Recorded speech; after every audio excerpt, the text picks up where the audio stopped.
Hello, everyone, and happy Friday. It is Valentine's Day, and we are so excited that you've chosen to spend a little bit of love with us today. Welcome back to Full Throttle Finance, a financial literacy podcast that's geared towards dissecting complex financial topics into fun, relatable discussions. I am Felicia, and I am your CEO at Clean Me Consulting, and with me is Allison, who is our senior bookkeeper. Together, we focus on revving up the financial foundations for athletes, entrepreneurs, and leaders in business. Regardless if you are operating from an established program already or if you are just getting started, we are here to help you make small shifts that drive better financial performance. Thank you, Felicia. In our last episode, we shifted gears from finance to talk about something just as important, building strong leadership skills.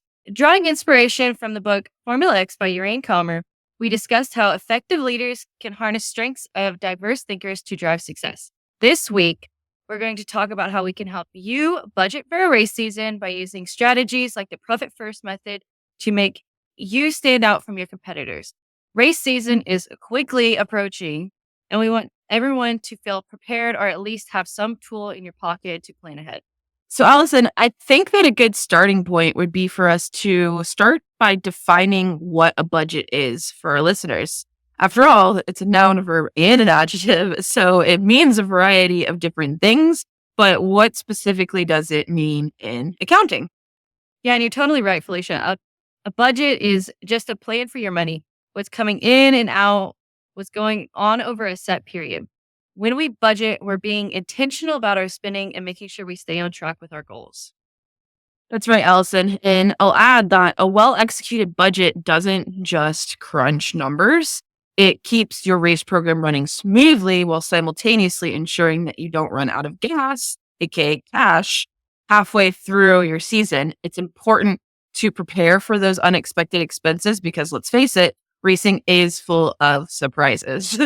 Yeah, really it is. So, Alicia, I think it's easy for a race team to underestimate cost. We know the main things like tires and fuel and entrance fees and basic maintenance and travel, but it's hard budgeting for unexpected costs like spare engines and large transportation repairs like replacing the axle on your big rig or hauler. Do you have any advice for our listeners on how they could help plan for these unexpected expenses? Well, yeah. So, Alvin, my biggest piece of advice is to plan ahead. And you might not like to hear it, but like honestly, as soon as your prior season ends is when I would start planning. But if you're late to the game, no better time to start planning than today. You really should be tracking your actual expenses against your projected budget in real time. That is how you manage a budget in the most effective manner. So as soon as your season's over, analyze that data. Take all of those one-off instances that resulted in you spending money that you hadn't planned for. And two, take a look at your competitors. Did anything out of the ordinary come up in their seasons that maybe could also happen to you later on down the road? You want to look at all of these things while it's still fresh in your brain and attach a dollar amount to those unexpected expenses. Because when you have the data and you have the internet, you can literally assign costs to these items. And you want to start building those unexpected costs into your sponsorship campaigns for the upcoming season. Planning for unexpected expenses is a valid cost of doing business, and it most certainly should be thought about when you're chasing your sponsorship dollars. Such a good point, Felicia. While you're reviewing that data, take note of the trends in travel and other logistics. For example, does booking flights a few weeks before the race help lower costs? Use your past data while it's fresh, and planning ahead can give you the competitive edge. So, Felicia, how can an effective budget impact a team's ability to compete successfully over the long term?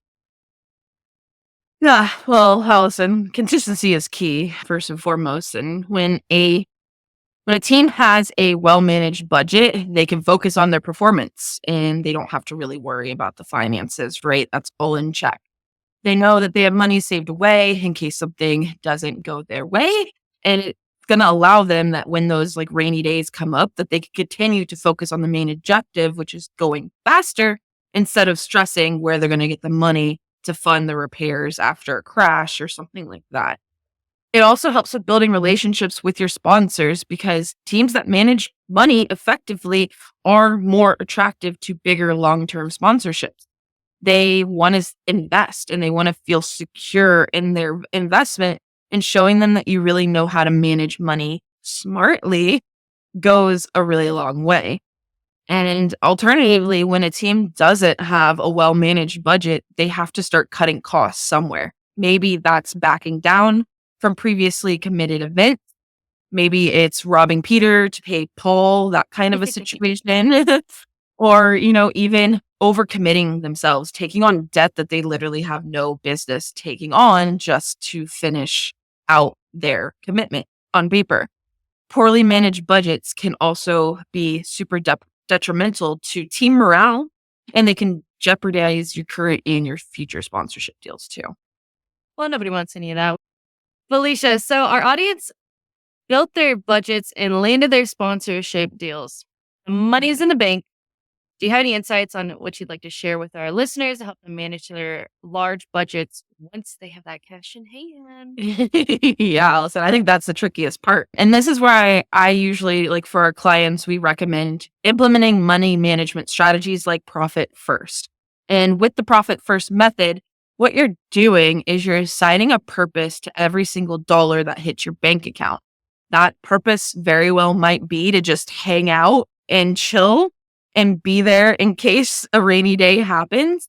But that's the purpose that's assigned to that dollar, and you don't use that dollar for anything other than the purpose you assign it to. The biggest mistake that a race program can make is just operating from one or two bank accounts. Everything's all muddled.